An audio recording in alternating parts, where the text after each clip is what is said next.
is when this war ends, people like me who are Americans are out. We are not going to be allowed to reset bases in the Middle East. We're not going to be allowed to stage military power in the Middle East directed at Iran or anybody else. It's not going to happen. How can we accept that? I think we can accept it very easily because I have a different perspective. I think the world is better off when we're not basing troops on foreign soil. I've never liked it. I think it's a bad idea. I'm happy to get out. But in Washington, where everything is mortgaged to vanity, especially with the president, how does he accept that without saying, well, we've been defeated? They launch Khorram Shah 2 or 3 missiles with 1,000-pound warheads that then devastate the target wherever it is. I think what you're seeing today is that they have very precise weapons. If they fire at something, they're going to hit it. It's the exact opposite of what President Trump said the other day when he said, well, they're not very accurate. Nothing could be further from the truth. They're extremely accurate. And they don't have to fire as many missiles as they previously did to reach the target. And remember, they also fired a lot of missiles at the beginning of this thing in order to deplete the arsenal of anti-missile missiles, which were in Israel and the Gulf Emirates and states, as well as with the Navy at sea.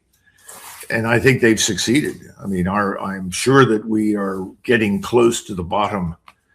This is before we reload in great numbers. We started, I think, with roughly 8,000 missiles.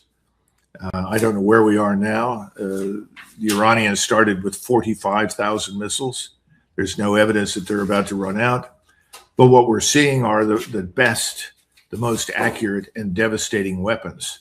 And I got to tell you that the engineers that I've spoken to here, and I've spoken previously to engineers in Israel that warned about this. I didn't understand at the time. This is back in 2020. But the engineers are saying that the achievements of the Iranians in missile technology are dramatic. They're impressive as hell.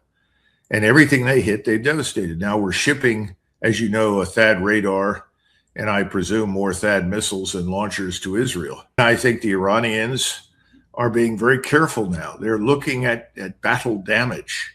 They're examining it with drone footage, but also with satellite imagery. And they are now hitting things with a very specific purpose to fundamentally eliminate capabilities. I think they're also holding back to see what will happen in the near future. In other words, if we are stupid enough to attack Karg Island, which we've threatened to do, then they will launch, I think, everything that you can imagine against the oil infrastructure in the Gulf. They will, of course, push back any sort of restoration of the oil infrastructure for years. So I don't think that Iran is in a particularly bad shape. I think they've lost a lot of hospitals. They've lost schools. We've done a horrendous damage to Tehran. There's no question about it.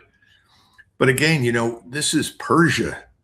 This country's been around for 2,700 years. It's not going anywhere. It has no intention of surrendering or capitulating. Anybody who thinks so is crazy. And I think we bet very heavily on this business of internal uprising and revolt and readiness to throw out whoever is in charge. I think if we had stayed out and not bombed, perhaps by the fall of this year, we would have seen a different government. I think the Iranians are ready to move beyond the old Islamic Republic.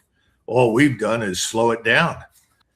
Today's United States Army is a fraction of its former self. If you go back 30 years, 32, 33 years, we had 800,000 men in the Army. We were able to put 300,000 on the ground in Saudi Arabia and Kuwait. We can't do that now. We don't have those forces. And remember, those forces also included Marines. And the Marines are very lightly equipped now. At least at that point, they could fight on land because they had a lot of artillery and tanks and other things. And then finally, you got to remember that we're not really equipped, trained, or prepared for the kind of warfare that we would confront. All you have to do is take a look at Eastern Ukraine and see how warfare has profoundly changed to understand that any ground force is likely to be paralyzed unless it can gain control of the space above it.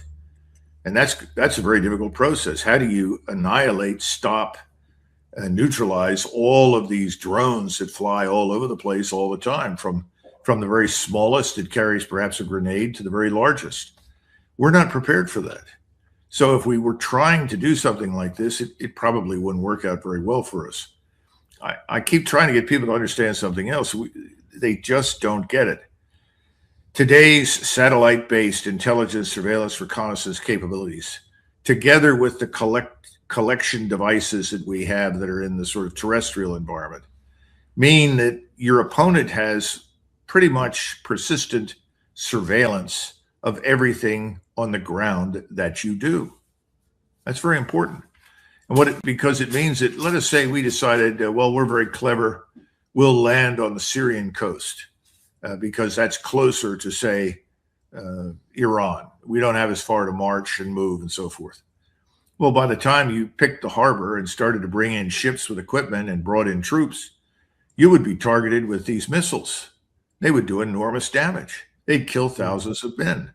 In other words, how do you get out of the gate? You can't repeat what you did in 1990 and 91, this slow, ponderous buildup. It's not going to work. And then, despite the fact that I'm going to sound like a broken record because I'm sure everybody else has said this, the notion of depending exclusively on air and naval power to achieve enduring strategic outcomes is absurd. I mean, we've been through this so many times, it doesn't work. Because when this war ends, people like me who are Americans are out. We are not going to be allowed to reset bases in the Middle East. We're not going to be allowed to stage military power in the Middle East directed at Iran or anybody else. It's not going to happen. How can we accept that? I think we can accept it very easily because I have a different perspective. I think the world is better off when we're not basing troops on foreign soil. I've never liked it. I think it's a bad idea. I'm happy to get out.